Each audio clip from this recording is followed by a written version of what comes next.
March is Problem Gambling Awareness Month. Local organizations want people struggling to know help is available. WIFR reporter Bria Walters talks to Christine Johnson from Remedies Renewing Lives about raising awareness on problem gambling.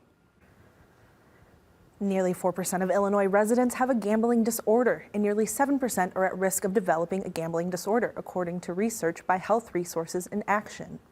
You're not the only person who has gone through this, and that there is a way out and that there is hope. Problem gambling can be a serious issue for many, but because of stigma and shame, people struggling hide their behavior and don't reach out for help. It can be such a quiet addiction.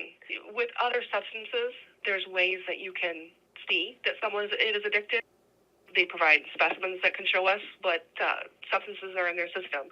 But with gambling, there's no real tells. With the Hard Rock Casino opening in August, concerns of addiction rose in the community. Reverend Violet Jonaker sees the economic boost locally, but she says people who are gambling are not the ones equipped to do it. We know that studies in the past have shown that for every $1 that a city thinks it's making in revenue, there are approximately $3 in increased social service costs over time. Remedies Renewing Lives program manager Christine Johnson says it's not just casinos where people go to gamble. There's all sorts of gambling apps and stores set up. And, unfortunately, there's a lot of teenagers are starting to be able to gamble and have access to the app. Johnson says friends and family can be aware of the addiction happening if a loved one is asking for money or getting new things often. The best way they can help is to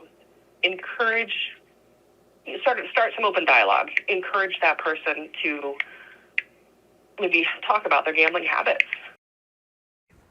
Jonaker says every voice matters when combating a gambling addiction, and while you might not think you know someone facing it, odds are you actually do. Thank you, Bria. And for more information on problem gambling prevention, treatment, and recovery services, you can visit our website, WIFR.com.